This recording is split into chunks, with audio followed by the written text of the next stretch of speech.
श्री कृष्ण पर कैसे लगा चोरी और हत्या का आरोप। सत्राजित नाम के एक यदुवंशी ने कठोर तपस्या कर सूर्यदेव को प्रसन्न कर लिया। सूर्यदेव ने सत्राजित को श्यामांतक नाम की एक दिव्य मणि प्रदान की, जो अपने धारक को प्रतिदिन उसके भार का 8 गुना स्वर्ण प्रदान करती थी।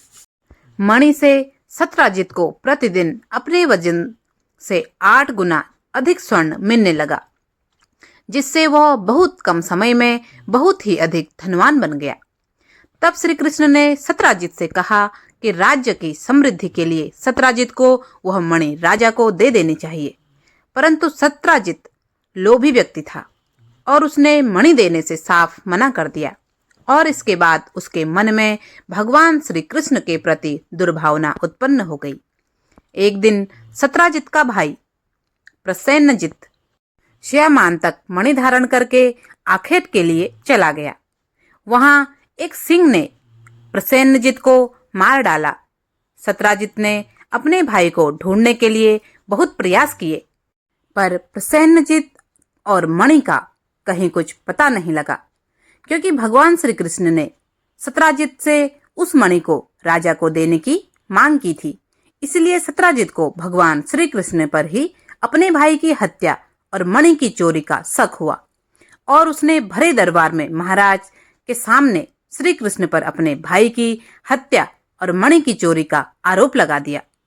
महाराज समेत सारी द्वारका इस बात को जानती थी कि प्रभु श्री कृष्ण ऐसा कुछ कर ही नहीं सकते, किंतु श्री कृष्ण पर अब एक नैतिक दबाव बन चुका था कि वो अपने आप को निर्दोष साबित करें। भगवान श्री कृष्ण उस वन में गए जहां प्रसेनजित आखेट के लिए निकला था। काफी देर ढूंढने के बाद श्री कृष्ण को प्रसेनजित का सड़ा गला शव मिला, जिसे एक सिंह ने मारकर और आधा खाकर वहीं छोड़ दिया था। शव तो मिल गया, पर उस शव के पास मणि नहीं मिली।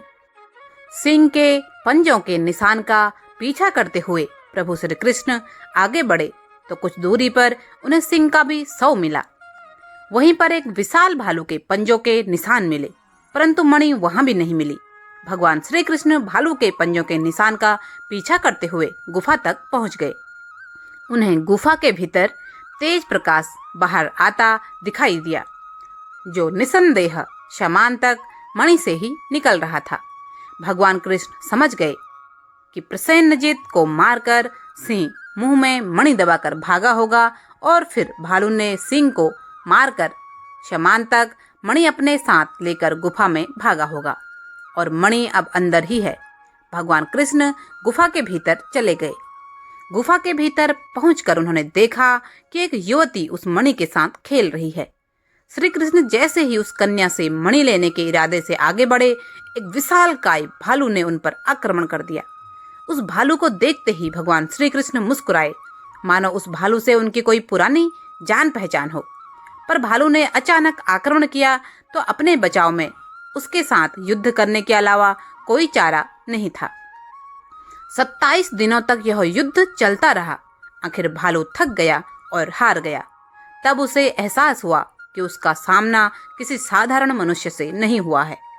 उसने हाथ जोड़कर भगवान श्री कृष्ण से उनका परिचय मांगा। भगवान श्री कृष्ण ने मुस्कुराकर कहा, प्रिय जामवंत, तुमने मुझे नहीं पहचाना, लेकिन मैं तुम्हें देखते ही पहचान गया था। मैं नारायण हूँ और तुमसे त्रेता युग में मिला था, जब मैंने राम के रूप में अवतार लिया था और रावण से युद्ध के लिए तुम्हारी सहायता ली थी। अब मैं द्वापर युग में कृष्ण के रूप में आया हूँ। ऐसा कहकर भगवान श्री कृष्ण ने महाबली जामवंत जी को अपने दिव्य रूप के दर्शन दिए, जिसे देखकर जामवंत जी भगवान श्री कृष्ण से क्षमा मांगने लगे। पर भगवान श्री कृष्ण मुस्कुराते हुए बोले, मुझे अपने भक्तों के प्रहार भी फूलों के समान प्रिय हैं। मैं श्यामांतक मणि को लेने आया हूँ, क्योंकि मुझ पर चोरी और हत्या का आरोप है। तब जामवंत जी ने कहा, मणि तो मैं आपको देता हूँ प्रभु, किंतु अब तो मुझे अपना दिया हुआ वचन पूरा करिए प्रभु। यह मेरी पुत्री जामवंती है। अपना नाम सुनकर जामवंती ने प्रश्न किया, कैसा वचन पिताश्री? जामवंत जी ने बताया, त्रेता युग में रावण की पराजय के पश्चात मैंने प्रभु से तुम्हारे विवाह का प्रस्ताव रखा था, किंतु तब प्रभु एक पत्नी व्रत धारण किए हुए थे, इसलिए आपने मेरी पुत्री से विवाह करने से मना कर दिया था। किंतु अपने अगले अवतार में तुम्हारा वरण करने का वचन दिया था और तब तक के लिए तुम्हें चिर यौवना रहने का वरदान भी दिया था पुत्री। श्री कृष्ण ने जामवंती को अपनी पत्नी के रूप में स्वीकार किया और भगवान श्री कृष्ण को पति रूप में पाकर जामवंती अति प्रसन्न और धन्य हो गई।